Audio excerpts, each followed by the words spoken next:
Welcome to Slothful Slumber, the podcast where we transform the vast knowledge of the internet into a gentle lullaby for your mind. I'm your host, Luna Dreamwell, and I'm here to guide you on a journey to tranquility through the soothing cadence of Wikipedia articles. Each episode will delve into the most wonderfully mundane and sleep-inducing topics, helping you drift off into a realm of serene dreams. So find your comfortable space, close your eyes, and let the dull hum of information carry you into a restful slumber. Now, let's embark on tonight's voyage of tranquil learning as we explore a topic so peacefully uneventful, it just might whisk you away to the land of dreams.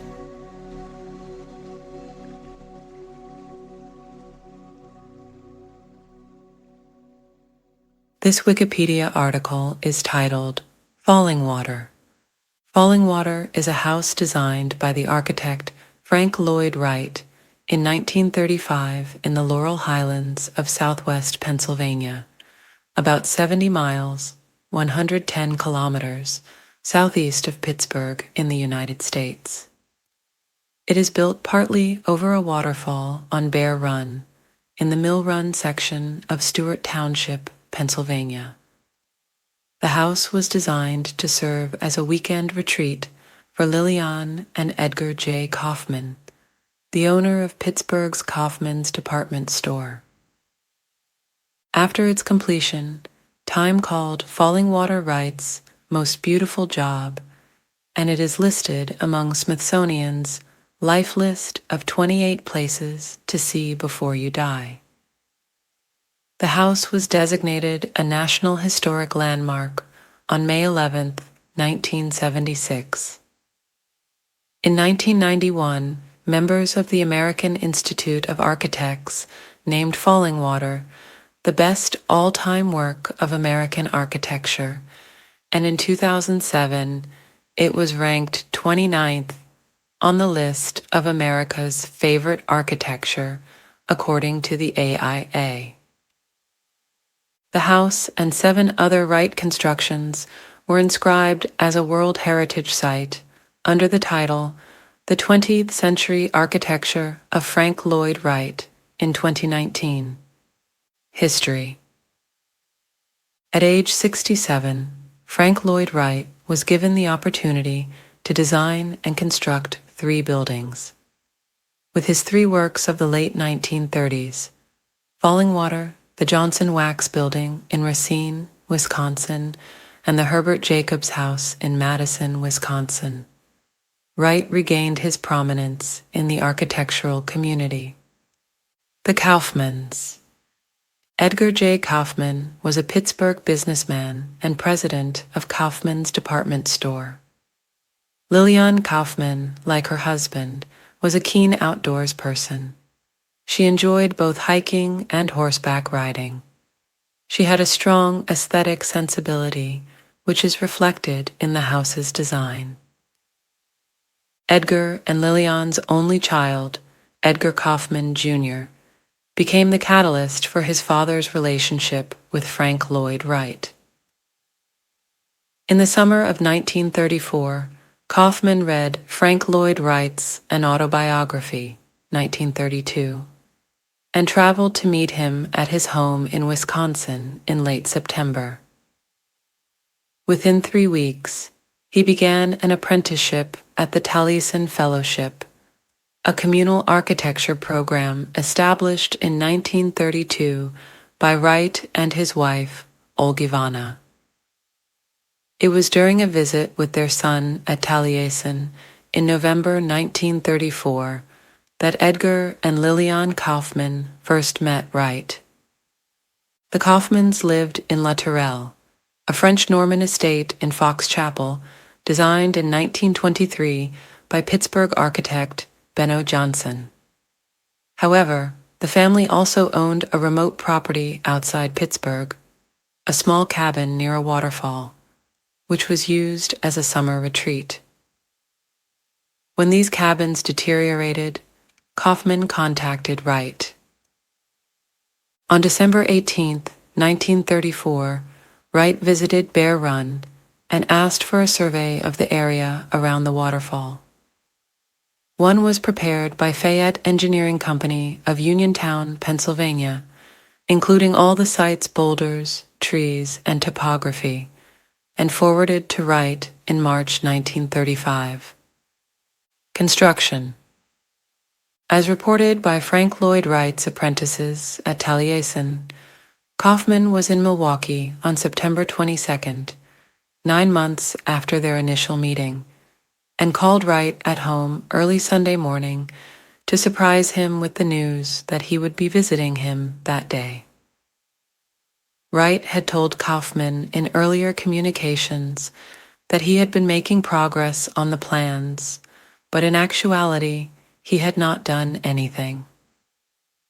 After breakfast, amid a group of very nervous apprentices, Wright calmly drew the plans in the 2 hours in which it took Kaufman to drive to Taliesin. Witnesses Edgar Tafel and Robert Mosher, Taliesin apprentices at the time, later stated that when Wright was designing the plans, he spoke of how the spaces would be used, directly linking form to function. Wright designed the home above the waterfall. Kaufman had expected it to be below the falls to afford a view of the Cascades. It has been said that he was initially very upset with this change. The Kaufmans planned to entertain large groups, so the house needed to be larger than the original plot allowed. They also requested separate bedrooms, as well as a bedroom for their adult son and an additional guest room. A cantilevered structure was used to address these requests. The structural design for Fallingwater was undertaken by Wright in association with staff engineers Mendel Glickman and William Wesley Peters, who had been responsible for the columns in Wright's revolutionary design for the Johnson Wax headquarters. Preliminary plans were issued to Kaufman for approval on October 15, 1935, after which Wright made an additional visit to the site to generate a cost estimate for the job. In December 1935, an old rock quarry was reopened to the west of the site to provide the stones needed for the house's walls. Wright visited only periodically during construction, assigning his apprentice Robert Mosher as his permanent on-site representative. The final drawings were issued by Wright in March 1936, with work beginning on the bridge and main house in April. The construction was plagued by conflicts between Wright, Kaufman, and the contractor. Uncomfortable with what he saw as Wright's insufficient experience using reinforced concrete, Kaufman had the architect's daring cantilever design reviewed by a firm of consulting engineers. Upon receiving their report, Wright took offense, immediately requesting that Kaufman return his drawings and indicating that he was withdrawing from the project. Kaufman relented to Wright's gambit, and the engineer's report was subsequently buried within a stone wall of the house. For the cantilevered floors, Wright and his team used upside-down T-shaped beams integrated into a monolithic concrete slab, which formed both the ceiling of the space below and provided resistance against compression. The contractor, Walter Hall, also an engineer, produced independent computations and argued for increasing the reinforcing steel in the first floor's slab. Wright refused the suggestion. There was speculation over the years that the contractor quietly doubled the amount of reinforcement versus Kaufman's consulting engineers doubling the amount of steel specified by Wright. During the process of restoration begun in 1995, it was confirmed that additional concrete reinforcement had been added. In addition, the contractor did not build in a slight upward incline in the formwork for the cantilever to compensate for its settling and deflection. Once the formwork was removed, the cantilever developed a noticeable sag. Upon learning of the unapproved steel addition, Wright recalled Mosher. With Kaufman's approval, the consulting engineers had a supporting wall installed under the main supporting beam for the west terrace. When Wright discovered it on a site visit, he had Mosher discreetly remove the top course of stones. When Kaufman later confessed to what had been done, Wright showed him what Mosher had done and pointed out that the cantilever had held up for the past month under test loads without the wall's support. The main house was completed in 1938, and the guest house was completed the following year. Cost. The original estimated cost for building Fallingwater was $35,000.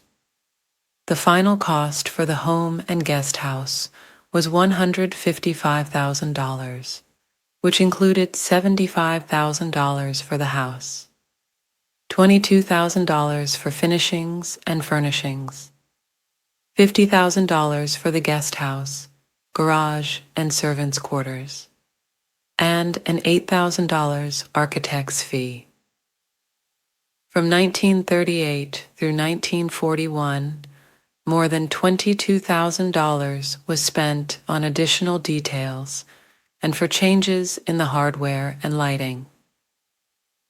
The total cost of $155,000, adjusted for inflation, is equivalent to about $3.3 million in 2023. The cost of the house's restoration in 2001 was estimated to be $11.5 million, approximately $19 million in 2023. Usage. Fallingwater was the Kaufman family's weekend home from 1937 until 1963, when Edgar Kaufman Jr. donated the property to the Western Pennsylvania Conservancy. The family retreated to Fallingwater on weekends to escape the heat and smoke of industrial Pittsburgh.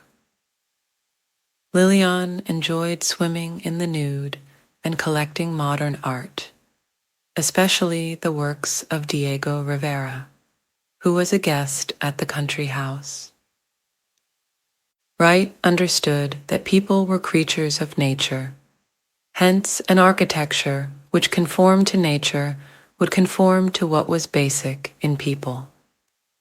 For example, although all of Fallingwater is opened by broad bands of windows, people inside are sheltered as in a deep cave, secure in the sense of the hill behind them.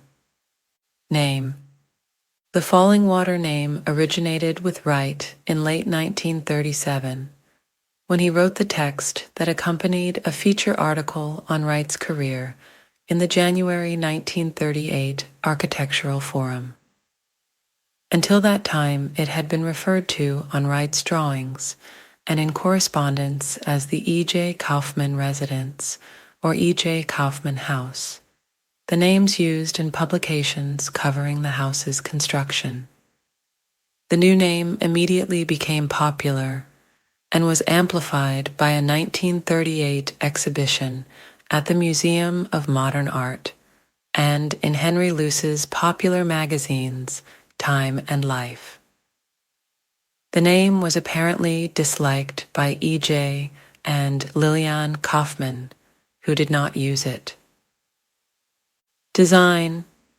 Fallingwater stands as one of Wright's greatest masterpieces, both for its dynamism and for its integration with its striking natural surroundings. Fallingwater has been described as an architectural tour de force of Wright's organic architecture.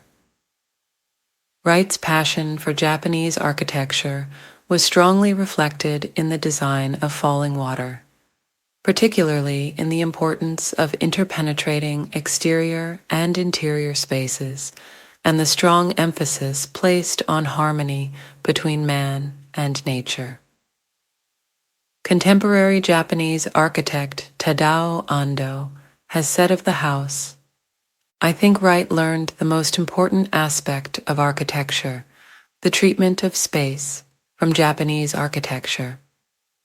When I visited Fallingwater in Pennsylvania, I found that same sensibility of space. But there was the additional sounds of nature that appealed to me." The organically designed private residence was intended to be a nature retreat for its owners. The house is well known for its connection to the site. It is built on top of an active waterfall that flows beneath the house. The fireplace hearth in the living room integrates boulders found on the site upon which the house was built. A ledge rock, which protrudes up to a foot through the living room floor, was left in place to link the outside with the inside. Wright had initially intended that the ledge be cut flush with the floor, but this had been one of the family's favorite sunning spots, so Kaufman suggested that it be left as it was. The stone floors are waxed, while the hearth is left plain, giving the impression of dry rocks protruding from a stream. Integration with the setting extends even to small details. For example, where glass meets stone walls, no metal frame is used. Rather, the glass and its horizontal dividers were run into a caulked recess in the stonework so that the stone walls appear uninterrupted by glazing. From the cantilevered living room, a stairway leads directly down to an isolated platform at the stream below. A connecting space which connects the main house with the guest and servant level. A natural spring drips water inside, which is then channeled back out. Bedrooms are small, some with low ceilings to encourage people outward toward the open social areas, decks, and outdoors. Bear Run and the sound of its water permeate the house, especially during the spring when the snow is melting, and locally quarried stone walls and cantilevered terraces resembling the nearby rock formations are meant to be in harmony. The design incorporates broad expanses of windows and balconies which reach out into their surroundings. In conformance with Wright's views, the main entry door is away from the falls. On the hillside above the main house stands a 4-bay carport, servants' quarters, and a guest house. These attached outbuildings were built 2 years later using the same quality of materials and attention to detail as the main house. The guest quarters feature a spring-fed swimming pool, which overflows and drains to the river below. Wright had initially planned to have the house blend into its natural settings in rural Pennsylvania. In doing so, he limited his palette to 2 colors, a light ochre for the concrete and his signature Cherokee red for the steel. After Fallingwater was deeded to the public, 3 carport bays were enclosed at the direction of Kaufman Jr. to be used by museum visitors to view a presentation at the end of their guided tours on the Western Pennsylvania Conservancy, to which the home was entrusted. Kaufman Jr. designed its interior himself to specifications found in other Fallingwater interiors by Wright. A model of the house was featured at the Museum of Modern Art in 2009. Western Pennsylvania Conservancy. After his father's death in 1955, Kaufman Jr. inherited Fallingwater, continuing to use it as a weekend retreat until the early 1960s. Increasingly concerned with ensuring Fallingwater's preservation and following his father's wishes. He entrusted the home and approximately 1,500 acres of land to the Western Pennsylvania Conservancy in tribute to his parents. He guided the organization's thinking about Fallingwater's administration, care, and educational programming, and was a frequent visitor as guided tours began in 1964. Kaufman's partner, architect and designer Paul Mayen, also contributed to the legacy of Fallingwater with a design for the visitor center, completed in 1981.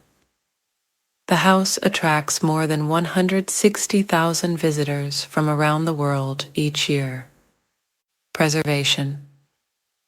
Fallingwater had shown signs of deterioration over the past 80 years, due in large part to its exposure to humidity and sunlight.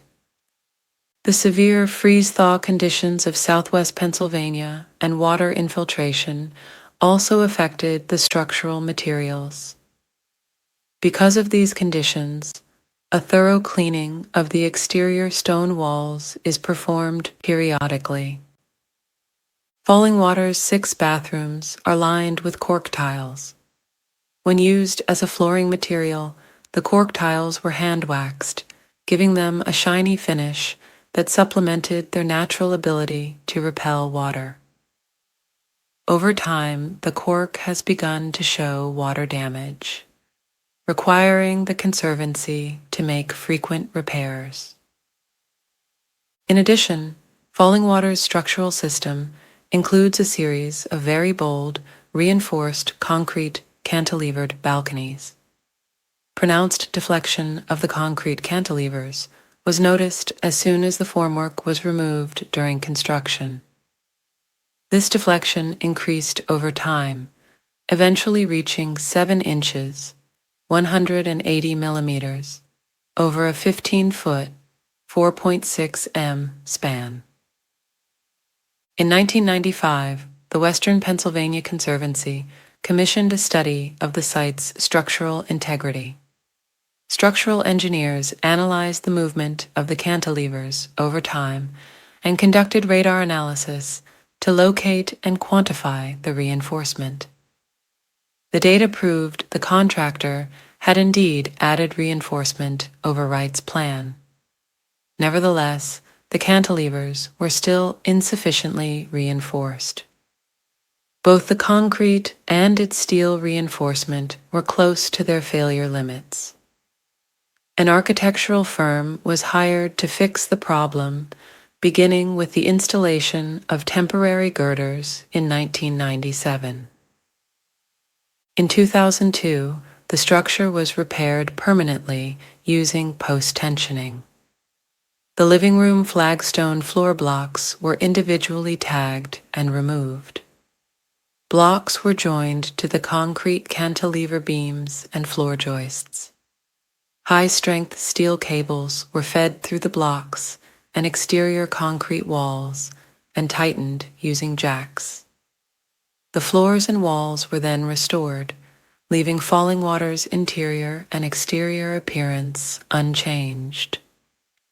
Today, the cantilevers have sufficient support and the deflection has stopped. The Conservancy continues to monitor movement in the cantilevers. Depictions in popular culture. Fallingwater inspired the fictional Van Dam residence at Mount Rushmore in the 1959 Alfred Hitchcock film North by Northwest. Composer Michael Daugherty's 2013 concerto for violin and string orchestra, Fallingwater, was inspired by the house. The cover of Autechre's E.P. and Vane traces and stylizes parts of the building.